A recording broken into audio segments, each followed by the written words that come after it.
சேனாநாயின்னு ஒரு பக்தர். அவர் நாவித ஜாதியில பிறந்தவர். எப்ப பார்த்தாலும் பஜனை பண்ணிட்டு இருப்பார். பகவானுடைய நாமாவையே பாடிட்டு இருப்பார். பரம சாது. அவருக்கு வேற ஒண்ணுமே தெரியாது அந்த பக்தர். ஒரு நாளைக்கு ராஜா சிம்மாசனத்துல வந்து தர்பார்ல உட்காரத்துக்கு முன்னாடி நித்திய ராஜாவுக்கு சிகை அலங்காரங்கள்லாம் பண்ணிவிடணும். அப்படி பண்ணிவிடும் பொழுது அந்த ராஜா ஊர்ல போய் கேட்கிறான்.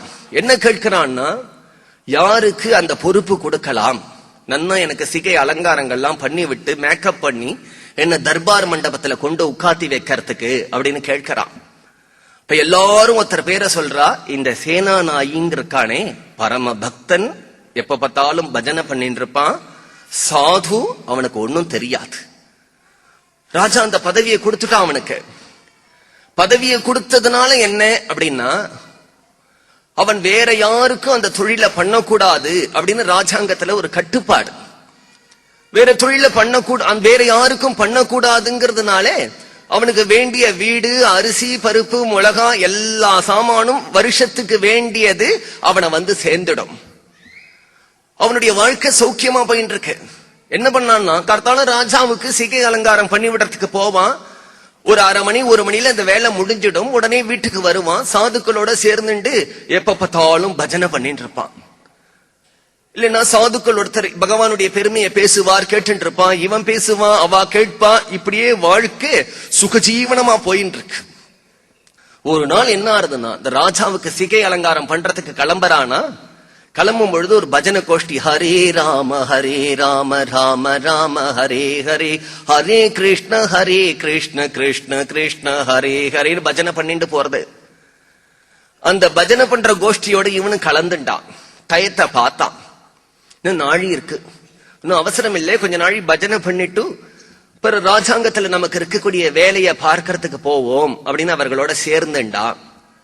என்னாச்சுன்னா, பஜனையில போனதுனால தன்னை மறந்தான். நேரம் தெரியல, காலம் தெரியல, பஜனை பண்ணிட்டே போறான். அவன் இப்படி பஜனை பண்ணிட்டு போறத இன்னும் 2 பேர் பார்த்துட்டு இருந்தா இல்லையா, அவன் நேர ராஜா கிட்ட போனான். ராஜாவோ ரொம்ப டென்ஷனா இருக்கான். என்னன்னா, டைம் ஆயிடுத்து, இன்னும் காணுமே சேனாநாயே, தனக்கு வேண்டிய சிகை அலங்காரங்கள்லாம் பண்ணிட்டு தானே சபையில போய் உட்காரணும், காணுமே, டென்ஷனா இருக்கான். இப்ப இவன் போறான். மகாராஜ் சலாம் அலைக்கும். என்ன சேனாநாயி வந்தானா? வரல. ஏன் அவன் வரமாட்டான் ராஜா? ஏன் இல்ல, இந்த ஹிந்துக்களுக்கெல்லாம் ஒரு கடவுள் இருக்கான் பாண்டுரங்கன்னு, அங்க போறான். அப்படியா?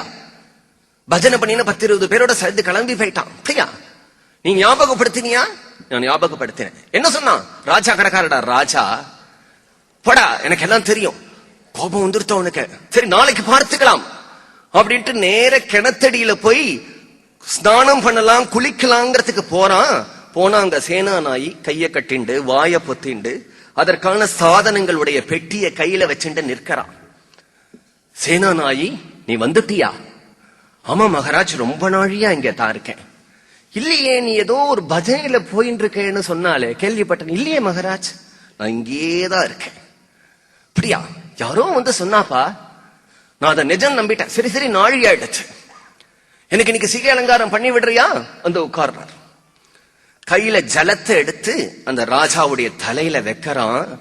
வச்ச உடனே ராஜாவுக்கு அப்படி மேனி சிலிர்க்கிறது. சேனாயி, நீ என்னப்பா பண்ற? நித்தியம் வர சேனாநாயி நீயா இல்ல வேற ஆளா? ஏ மகாராஜ், நானே தான்.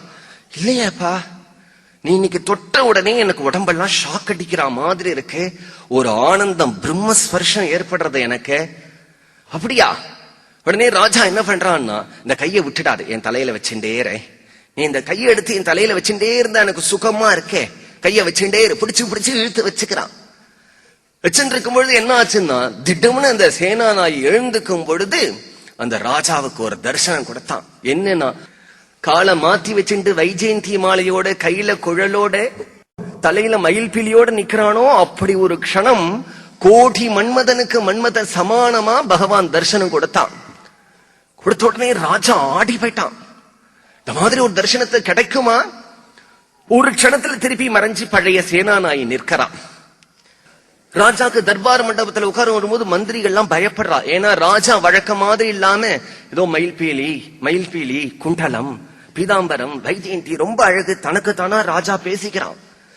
ஏன்னா அவனுக்கு மட்டும்தானே காட்சி கிடைச்சது, மந்திரிகளுக்கு எல்லாம் தெரியலையா? மந்திரிகள்லாம் பயந்து போயிட்டா, ராஜாவுக்கு ஏதோ புத்தி பேதலிச்சுடுத்து, ஜனங்களுக்கு இந்த செய்தி போயிடுத்துனா நாட்டுக்கு ஆபத்தாச்சே, ராஜாவை ஏதாவது ராஜ வைத்தியரை கூப்பிட்டு வைத்தியம் பார்க்க வைக்கலாமா அப்படின்னு நினைக்கும் பொழுது அந்த உண்மையான பஜனைக்கு போன சேனாயி வரான்.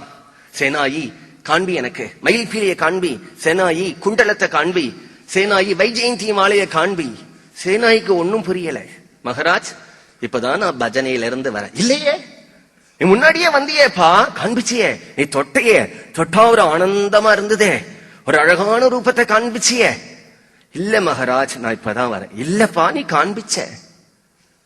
அப்பதான் இந்த சேனாநாய்க்கு புரிஞ்சது என்னன்னா, நாம் பஜனையில இருக்கிறதுனால அந்த வேலையை பகவானே போய் செஞ்சிருக்கான் அப்படின்னு. எந்த வேலை?